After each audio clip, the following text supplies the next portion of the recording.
नमस्कार, आप देख रहे हैं स्वदेश खबर। मेरा नाम है उत्कर्ष चतुर्वेदी। देश बदल रहा है और बदल रहा है इसलिए बढ़ रहा है। अगर आपको भी बढ़ना है तो आपको बदलना होगा देश के साथ, ईटी नाउ स्वदेश के साथ। और ऐसे ही बदलते और बढ़ते भारत की कहानियां हम आपको हर रोज सुनाते हैं। आज क्या कहानी लेके आए हैं हम, आइए देखते हैं।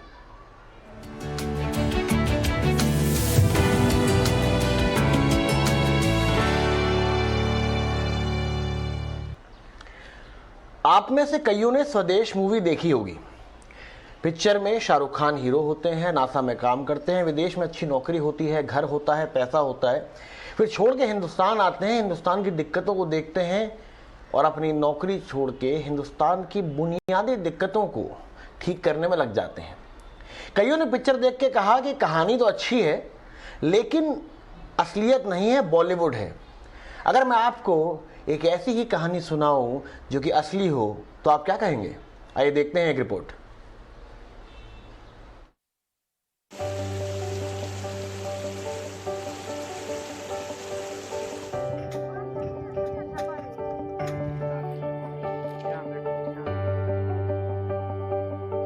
मैं हूं रुचित गर्ग। शाहरुख की स्वदेश तो आपने देखी ही होगी। कैसे एक विदेश में नौकरी करने वाला जब अपने देश आता है तो यहीं की मोहब्बत में यहीं का हो जाता है। कुछ ऐसी ही कहानी है रुचित गर्ग की, जिन्होंने माइक्रोसॉफ्ट के लिए काम करते हुए अमेरिका में करीब 11 साल बिताए, लेकिन फिर वापस अपने देश लौट आए। और तब तक दुनिया के भी हालात कोरोना के चलते खराब हो चुके थे। लॉकडाउन का दौर आया, देश में किसान घरों में कैद हो गए, फसल खेतों में बर्बाद होने की कगार पर थी। तब रुचित गर्ग को देश के अन्नदाताओं की फिक्र हुई और फिर उन्हें टेक्नोलॉजी के जरिए किसानों की फसलों को सही जगह तक बेचने का ख्याल आया, जिसको लेकर उन्होंने हार्वेस्टिंग फार्मर नेटवर्क नामक एक ट्विटर अकाउंट बनाया, जिसकी मदद से देश भर में किसानों को फसल बेचने में मदद मिली। वो पूरे देश में घूमे, मेघालय के अदरक किसानों, कश्मीर के सेब उत्पादकों से मिले और 24 लाख उत्पादकों के नेटवर्क को एक साथ लाए। फिर व्हाट्सएप ग्रुप की भी मदद ली और कुछ ही महीनों में 23 लाख से ज्यादा किसानों ने 22 राज्यों में 200 से ज्यादा किस्म की फसलें बेच डाली, जो करीब 168 करोड़ रुपए की थी। मुर्गे, मुर्गियाँ, बत्तखें आदि भी आप खरीद और बेच पाएंगे। ये दुनिया का ऐसा पहला मोबाइल ऐप है जो सिर्फ किसानों के लिए बना है, जहाँ पे अपनी फसलें बेच भी सकते हैं, अपनी खाद, बीज इत्यादि खरीद भी सकते हैं। आपको इस एप्लीकेशन को यूज़ करने के लिए इनाम भी मिलता है। इस मोबाइल ऐप को आप 6 भिन्न भिन्न भाषाओं में इस्तेमाल कर सकते हैं। 2 साल में ही रुचित की छोटी सी कोशिश इतनी बड़ी होगी, उनको इस बात का अंदाजा भी नहीं था। लेकिन मंजिल अब इसके आगे की थी, क्योंकि ट्विटर की अपनी सीमाएं और समस्याएं थीं।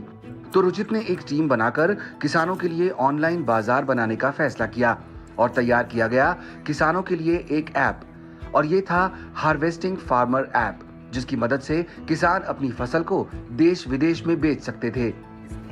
रुचित की वजह से आज किसानों को उनके पसीने की कीमत मिल रही है।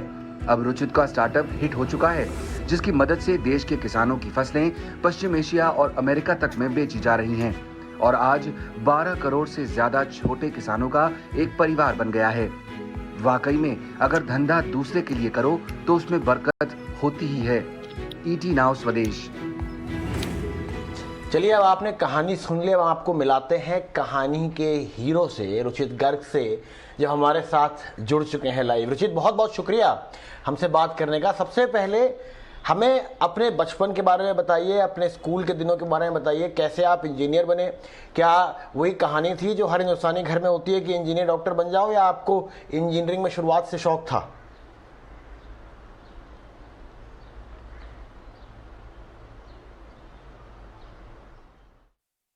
तो बचपन में आई एम श्योर कि कुछ ड्रीम्स रहे होंगे, बट कुछ याद नहीं है उतना, क्योंकि पिताजी का देहांत 9 साल की वर्ष में हो गया था जब मैं 9 साल का था।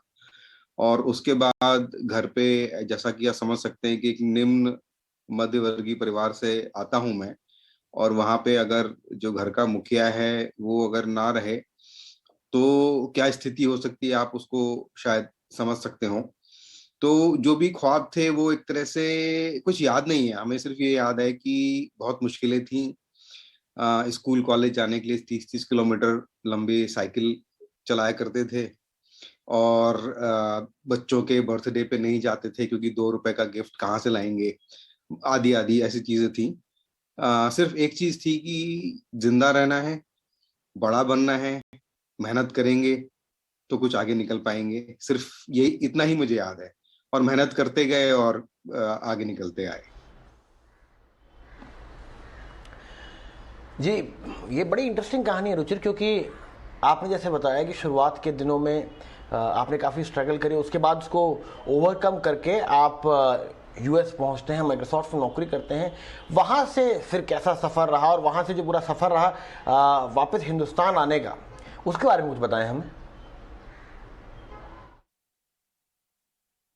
जी, तो करीबन 2011 में माइक्रोसॉफ्ट भी छोड़ दिया कि भाई मुझे कुछ अपना करना है। अमेरिका गए हैं, सपनों की शहर है, दुनिया है, लोग बोलते हैं अमेरिकन ड्रीम है, तो कुछ करते हैं। तो वहां पर भी हाथ आजमाया, सफलता प्राप्त हुई, एक टेक्नोलॉजी कंपनी बनाई और जो एक्वायर भी हो गई। तो उसके बाद फिर मुझे लगने लग गया कि भाई हम कहाँ से चले थे, कभी सपने में नहीं सोचा था कि कार भी होगी। तो कार भी है, घर भी है, सिलिकॉन वैली में बहुत एक प्रोमिनेंट जगह पे घर भी है।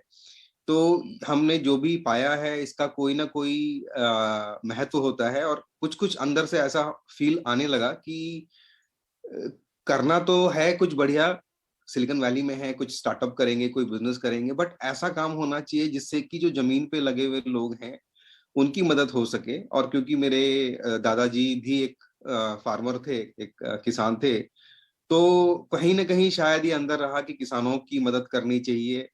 और इसी सिलसिले में फिर 2016 से मैं इस कार्य में जुड़ा हुआ हूं, जहां पे हम किसानों की मदद करते हैं थ्रू आवर ऑर्गेनाइजेशन।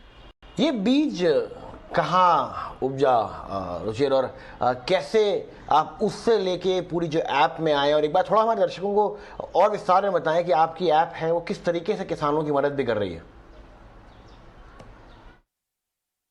तो ऑर्गेनाइजेशन का नाम है हार्वेस्टिंग फार्मर नेटवर्क, जहाँ पे जैसा कि नाम कहता है एक फार्मर्स का नेटवर्क है, जहाँ पे HFN हार्वेस्टिंग फार्मर नेटवर्क किसानों की मदद करता है, बीज से लेके बाजार तक जितनी भी चीजें उन्हें चाहिए होती है, चाहे उन्हें सीड चाहिए होता है उसके लिए हम एडवाइस करते हैं, चाहे उन्हें चाहिए कि किस तरह से उनको बोना है, किस तरह से काटना है, अगर उसमें कीड़ा लग गया है तो हम बताते हैं।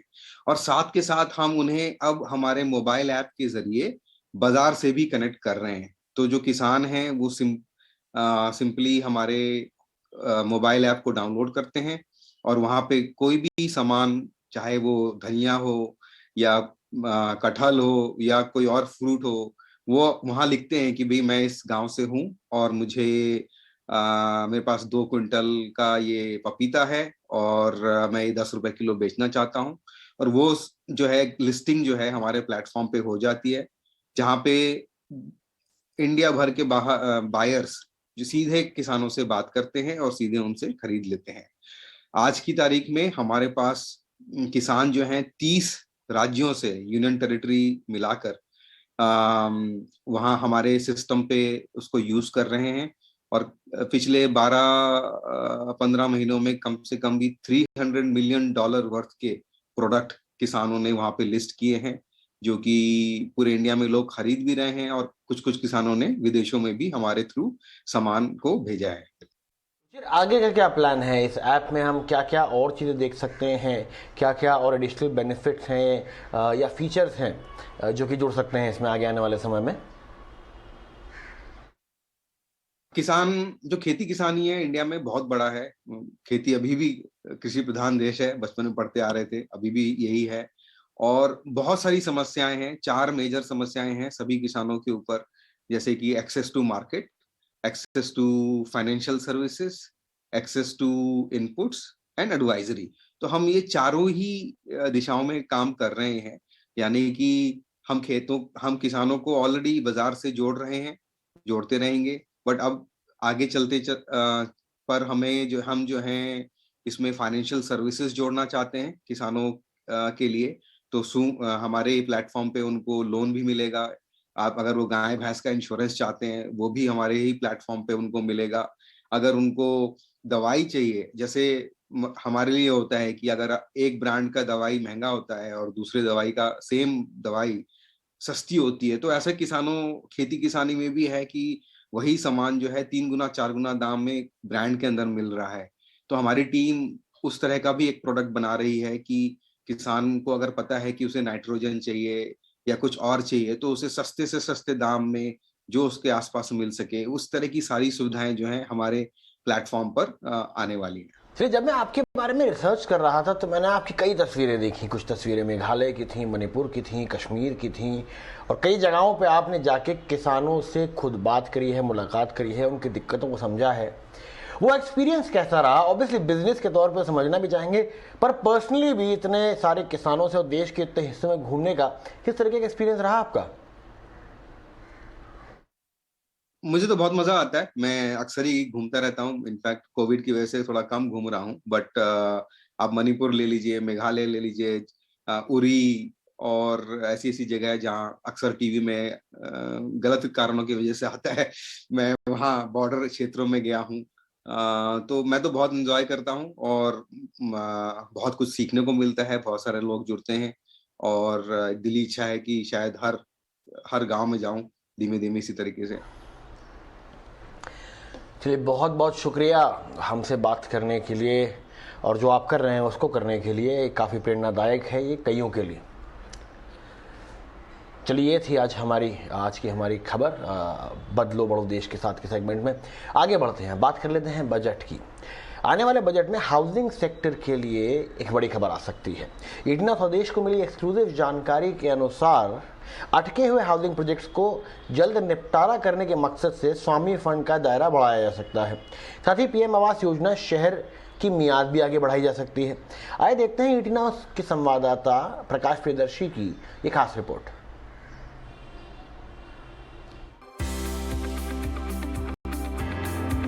स्वामी यानी special window for affordable and middle income housing 2019 में देश भर में 1500 से ज्यादा अटके हुए प्रोजेक्ट्स की फंडिंग के लिए मोदी सरकार ने ये स्कीम लॉन्च की थी।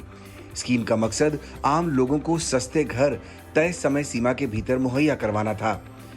स्कीम की कामयाबी को देखते हुए केंद्र सरकार का शहरी विकास मंत्रालय चाहता है कि अब इसका दायरा और बढ़ा दिया जाए। ईटी नाउ स्वदेश को मिली एक्सक्लूसिव जानकारी के मुताबिक आने वाले बजट में इस स्कीम के लिए 10,000 करोड़ रुपए का प्रावधान किया जा सकता है। इसके लिए योग्यता नियमों में कुछ ढील दिए जाने की उम्मीद है। शहरी विकास मंत्रालय का मानना है कि कोविड के चलते हाउसिंग सेक्टर में आई फंडिंग की दिक्कत को ये स्कीम दूर कर सकती है। साथ ही ये स्कीम हर साल 10,000 नए अफोर्डेबल घर मुहैया करवा सकती है। सरकार आगामी बजट में हाउसिंग सेक्टर के लिए राहत की घोषणाएं कर सकती है, और ये राहत दो तरीके से हो सकती है। एक तो जो मौजूदा हाउसिंग स्कीम्स हैं उसको बढ़ाया जा सकता है, और साथ ही साथ कुछ अतिरिक्त घोषणाएं की जा सकती है जो कि इंडस्ट्री और होम बायर्स दोनों के लिए हो सकती है। सूत्र हमें बता रहे हैं कि अफोर्डेबल हाउसिंग सेगमेंट के लिए सरकार ने जो मौजूदा स्कीम शुरू की है, जिसके तहत 45 लाख रुपए तक के घरों की खरीद पर होम बायर्स को ब्याज में अतिरिक्त 1.5 लाख रुपए की छूट मिलती है, इस स्कीम को बढ़ाया जा सकता है। शहरी विकास मंत्रालय ये भी चाहता है कि पीएम आवास योजना शहरी की मियाद को भी बढ़ाया जाए। ये स्कीम 2022 में खत्म होने वाली है, लेकिन मंत्रालय का प्रस्ताव है कि इसे मार्च 2023 तक बढ़ा दिया जाए। सरकार पीएम आवास योजना ग्रामीण की मियाद पहले ही 2024 तक आगे बढ़ा चुकी है। उम्मीद की जा रही है कि बजट में पीएम आवास योजना शहरी को लेकर भी ऐलान कर दिया जाएगा। प्रकाश प्रियदर्शी, ईटी नाउ स्वदेश। चलिए, बात कर लेते हैं अब कच्चे तेल के दामों की। कच्चे तेल के दाम लगातार बढ़ रहे हैं, बल्कि 7 साल में सबसे ज़्यादा ऊंचाई पर अब ये दाम पहुंच चुके हैं। लेकिन अभी तक पेट्रोल और डीजल के दामों में बढ़ोतरी देखने को नहीं मिली है पिछले कुछ दिनों में। ऐसा क्यों है और क्या कारण है कि क्रूड आगे बढ़ रहा है? सारी जानकारी के साथ हमारे सहयोगी सौमित सरकार हमारे साथ जुड़ रहे हैं। सौमित, बताएं। दिसंबर से लेकर अब तक अगर आप देखेंगे तो ब्रेंट क्रूड करीब 24% से बढ़ चुका है, और अगर फॉरेन ब्रोकरेजेस का कहना माने तो ये प्राइसेस आगे जाके और भी बढ़ सकती है। अब देश में अगर हम देखेंगे तो पेट्रोल और डीजल प्राइसेस डीरेगुलेटेड है और डेली बेसिस में चेंज होने चाहिए, बट इसके बावजूद अभी तक हमें पेट्रोल और डीजल के प्राइसेस में कोई भी चेंजेस देखने को नहीं मिली है। अब इसके दो कारण हो सकते हैं। पहला कारण तो ये हो सकता है कि जो ऑयल मार्केटिंग कंपनीज हैं वो पहले से काफ़ी high gross marketing margin earn कर रहे थे पेट्रोल और डीजल बेच के, और अब उन्होंने ऐसा डिसीजन लिया है कि ये प्राइस इंक्रीज जो हो रहा है क्रूड का वो एंड कंज्यूमर्स को पास ऑन नहीं करेंगे, और जो इम्पैक्ट होगा इस चीज़ का वो अपने फाइनेंशियल्स पे इसका इम्पैक्ट लेंगे। दूसरा कारण आने वाली इलेक्शन पीरियड भी हो सकती है। हमने पास्ट में काफ़ी टाइम ये देखा है कि जब कभी कोई इंपॉर्टेंट स्टेट या जनरल इलेक्शंस होते हैं तब क्रूड प्राइसेस बढ़ने के बावजूद पेट्रोल और डीजल के प्राइसेस काफ़ी टाइम तक कोई इंक्रीज़ नहीं देखने को मिलता है इसमें। अब देश में पेट्रोल और डीजल प्राइसेस के अलावा एलपीजी जो डोमेस्टिक कंजम्पशन के लिए यूज़ होता है इसके भी प्राइसेस काफ़ी टाइम से इंक्रीज़ नहीं हुए हैं। क्रूड प्राइसेस बढ़ने के कारण सिर्फ एक ही चीज़ का प्राइस इंक्रीज़ हुआ है, वो है प्लेन में लगने वाली फ्यूल जो कि एटीएफ होता है या जेट फ्यूल बोलते हैं, उसका प्राइसेस करीब 7% से इंक्रीज हुआ है। अब क्रूड प्राइसेस बढ़ने के कारण इंडिया का जो इंपोर्ट बिल है उस पर भी इसका एक भारी इंपैक्ट आता है। हमारे कैलकुलेशंस के हिसाब से $1 पर बैरल क्रूड प्राइस अगर बढ़ता है तो उसके सामने जो इंपोर्ट बिल है वो करीब 1.9 बिलियन US डॉलर से बढ़ जाता है कंट्री का। और ये नंबर्स जो है ये हमने FY20 के बेसिस पे कैलकुलेट किया है, क्योंकि तब के टाइम पे जो कंजम्पशन था वो नियर नॉर्मल था। अब अगर हम करंट बेसिस पे देखें तो FY22 के फर्स्ट 8 मंथ्स में क्रूड का जो इंपोर्ट क्वांटिटी है वो सिर्फ 11% से इंक्रीज हुआ है, बट क्रूड प्राइसेस बढ़ने के कारण जो इंपोर्ट बिल है वो करीब 120% से इंक्रीज हुआ है अगर हम लास्ट ईयर से कंपेयर करें तो। चलिए, क्रूड के साथ साथ बाकी कमोडिटीज़ का भी एक्शन कैसा रहा वो भी जान लेते हैं हमारे सहयोगी विश्व मोहन से। कमोडिटी मार्केट में आज की सबसे बड़ी खबर क्रूड है, जहां पर $87 के ऊपर अब ब्रेंट क्रूड का भाव चला गया है और महीने भर में 23% से 24% तक की तेजी आ चुकी है। जिस तरह से सप्लाई की दिक्कतें हैं और लगातार ग्लोबल डिमांड बनी हुई है उसका फायदा यहां पर मिल रहा है। वहीं गोल्ड की अगर बात करें तो आज भी रेंज में है, हल्की कमजोरी के साथ यहां पर कारोबार कर रहा है, लेकिन एक बेहद सीमित दायरे में कारोबार। लेकिन अब अनुमान यह है कि फेड मार्च की बैठक में ब्याज दरें बढ़ा सकता है। चांदी पर भी दबाव है और खबर यह आ रही है कि 2022 में यूएस फेड ब्याज दरों को बढ़ाकर 2022 अंत तक 1% कर सकता है। इससे सोने और चांदी पर दबाव बना है। नेचुरल गैस की बात करें तो नेचुरल गैस की डिमांड लगातार बनी हुई है और यूएस से एलएनजी एक्सपोर्ट लगातार बढ़ गए हैं, क्योंकि यूएस गैस के प्राइस यूरोप के मुकाबले काफ़ी सस्ते हैं और 7 गुना ज़्यादा यूरोप में प्राइसेस है यूएस के गैस के मुकाबले। इस वजह से यूएस के एलएनजी की मांग ज़्यादा है। वहीं बेस मेटल्स की अगर बात करें तो कॉपर, जहां पर चीन में पॉलिसी नरम है, उससे यहां पर कीमतों को सपोर्ट मिला है, लेकिन जिंक इन्वेंट्री ज्यादा हो गए हैं चीन को लेकर, इससे यहां पर दबाव है। निकेल की इन्वेंट्री लगातार कम बनी हुई है और डिमांड काफी ज्यादा है यहां से, इससे यहां पर कीमतों को सपोर्ट मिल रहा है। निकेल के बाद अगर एल्युमिनियम की बात करें तो लगातार यहां पर उत्पादन कटौती हो रही है, स्टॉक कम है, उससे कीमतों में तेजी दिख रही है। एग्री मार्केट में मेंथा ऑयल जहां पर निचले स्तरों से खरीदारी लौटी है, क्योंकि ओमिक्रॉन की चिंता से यहां पर दबाव बना था, लेकिन अब धीरे धीरे खरीदारी लौट रही है। कॉटन की बात करें तो यूएस के एग्री डिपार्टमेंट ने यूएस में इस बार उत्पादन कम रहने का अनुमान जताया। उनका जो पुराना अनुमान था उससे कम उत्पादन रहने का अनुमान जताया है। स्पाइसेस में भी काफी तेजी है। स्पाइसेस में हल्दी 11,000 के ऊपर पहुंच चुका है और ऐसी खबर है कि डैमेज ज्यादा है इस साल बेमौसम बारिश की वजह से, इससे यहां पर कीमतों को फायदा हो रहा है। जीरा जहां पे लगातार खपत बढ़ रही है, चाहे वो ग्लोबल कंजम्पशन हो या घरेलू लेवल पे, इस वजह से जीरे में तेजी है। और धनिया जहां पर सप्लाई कम रहने की संभावना है, उससे कीमतों को सपोर्ट मिल रहा है। कैस्टर उत्पादन यहां पर 16 लाख टन से कम इस सीजन में रहने का अनुमान है, जो एक सपोर्टिव फैक्टर है। ग्वार की बात करें तो एक्सपोर्ट दिसंबर के बाद अब जनवरी में भी बढ़ने की संभावना है, इससे ग्वार में लगातार तेजी है। तो ये कुछ बड़ी खबरें कमोडिटी मार्केट की। चलिए बात कर लेते हैं मार्केट की। कैसा रहा था आज मार्केट का मिजाज। हफ्ते के दूसरे दिन आज बाजार में बड़ी गिरावट देखने को मिली। निफ्टी 195 अंक गिरकर 18,113 के करीब बंद हुआ। निफ्टी में इतनी गिरावट 20 दिसंबर के बाद पहली बार देखी गई। सेंसेक्स भी 554 से ज़्यादा गिरकर 60,755 के पास बंद हुआ और निफ्टी बैंक भी ऊपरी स्तरों से फिसला है। कैसा रहा है मार्केट का मिजाज और कौन से शेयर में सबसे ज़्यादा एक्शन देखने को मिला है, सारी अपडेट्स के साथ जुड़ रही हैं हमारी सहयोगी पूजा त्रिपाठी। जी, बाजार की शुरुआत तो काफ़ी अच्छी हुई, लेकिन 20 दिसंबर के बाद निफ्टी में सबसे बड़ी गिरावट देखने को मिली। धीरे धीरे दबाव बढ़ता गया और भारी गिरावट देखी गई और सभी सेक्टरल इंडेक्स लाल निशान में बंद हुए। बैंक निफ्टी में भी ऊपरी स्तरों से करीब 700 अंक की गिरावट देखी गई। वहीं निफ्टी की बात करें तो ऊपरी स्तरों से करीब 200 अंकों की गिरावट हुई और जैसे कि हमने बताया कि 20 दिसंबर के बाद ये सबसे बड़ी गिरावट आज के दिन देखी गई है। ऑटो, IT, इंफ्रा, ये कुछ ऐसे स्टॉक्स थे जहाँ पर कि सबसे ज़्यादा दबाव था और वजह ये मानी जा रही थी कि यूएस फ्यूचर्स में तेज गिरावट देखने को मिली। नैस्डैक फ्यूचर करीब 2% नीचे थे और डाउ फ्यूचर्स में भी गिरावट देखी गई। बॉन्ड यील्ड बढ़ने से ये दबाव देखा गया और यूएस में जो 10 साल की बॉन्ड यील्ड है वो 3.4% से बढ़कर 1.83 के ऊपर पहुंच चुकी है, जिसका असर भारतीय बाजारों पर भी देखने को मिला। स्टॉक स्पेसिफिक एक्शन की अगर बात करें तो निफ्टी में सबसे ज़्यादा गिरावट थी टाटा कंज्यूमर, उसके बाद मारुति सुजुकी, अल्ट्राटेक और आइशर, ये सबसे ज़्यादा टूटे। सीमेंट स्टॉक्स में भी दबाव था आज। इंडिया सीमेंट्स, एसीसी, जेके सीमेंट्स, अल्ट्राटेक सीमेंट, यहाँ पर दबाव देखने को मिला। बैंकिंग शेयरों में भी कमजोरी थी। दिन भर अच्छी तेजी थी लेकिन फिर वहां पर मुनाफा वसूली आते हुए दिखाई दी और इंडसइंड बैंक, बंधन bank, city union bank, federal bank, यहाँ पर आज गिरावट का माहौल था और रियल्टी शेयर भी दिन भर यहाँ पर दबाव देखने को मिला, जिसमें कि सनटेक, डीएलएफ, गोदरेज प्रॉपर्टीज और उबरा रियल्टी, यहाँ पर भी आज दबाव के साथ कारोबार हो रहा था। चलिए, बहुत बहुत शुक्रिया पूजा इस जानकारी के साथ जुड़ने के लिए। एक कहावत कहती है कि कौन कहता है आसमान में सुराख नहीं हो सकता, एक पत्थर तो तबीयत से उछालो यारो। इस कहावत को एक बार सच किया है पुणे के भाऊ साहब ने, जिन्होंने अपने ही घर में एक शानदार अंगूर का बाग बना दिया है, जिसकी दूर दूर तारीफ हो रही है। क्या है कहानी भाऊ साहब की और इस महल की, आइए देखते हैं। अंगूर के इन गुच्छों को देखकर हर किसी का जी ललचा जाए, और हो भी क्यों ना, लेकिन इन अंगूर की कहानी निराली है। ये खेत नहीं बल्कि छत पर उगे हैं। दरअसल ये घर है पुणे से उरुली कंचन इलाके में रहने वाले 58 वर्षीय भाऊ साहेब कंचन का, जिन्होंने 2 मंजिला बंगले की छत पर खूबसूरत अंगूर का बाग बनाया है। दरअसल भाऊ साहेब कंचन 2013 में यूरोप के दौरे पर गए थे, जहां उन्होंने कई लोगों के घर के सामने घर की छत पर अंगूर देखे। तभी उन्हें ख्याल आया कि जब यहाँ ये हो सकता है तो हमारे देश में क्यों नहीं। बस फिर क्या था, साल 2015 में उन्होंने अपना घर बनाया तो अंगूर की बेल भी लगा दी और छत पर इस बेल को फलने फूलने के लिए एक जाल भी बिछा दिया।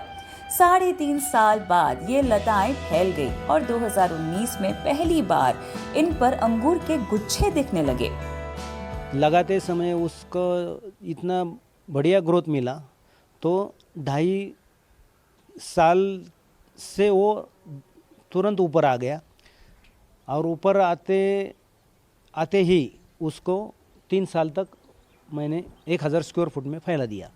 फैलाते टाइम मैं सोचा अभी उसको अपन ग्रिप्स ले सकते हैं। वहीं ये अंगूर कोई आम अंगूर नहीं है, ये काफी खास है क्योंकि इनके बीज से लेकर फल और जूस तक सब कुछ कई गुणों से भरपूर है।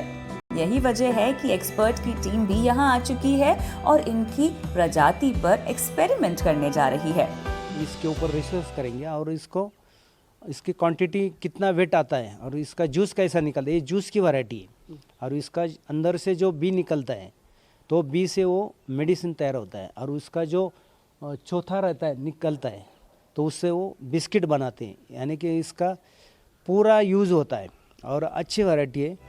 बहरहाल ये अंगूर बिक्री के लिए नहीं है, बस जो भी रिश्ते नातेदार आते हैं ये अंगूर उन्हीं के सामने परोसे जाते हैं और वो लोग भी इनकी मिठास लेकर इस अरमान से जाते हैं कि वो भी अपने घर में ऐसे ही अंगूर का बाग बनाए। ET नाउ स्वदेश।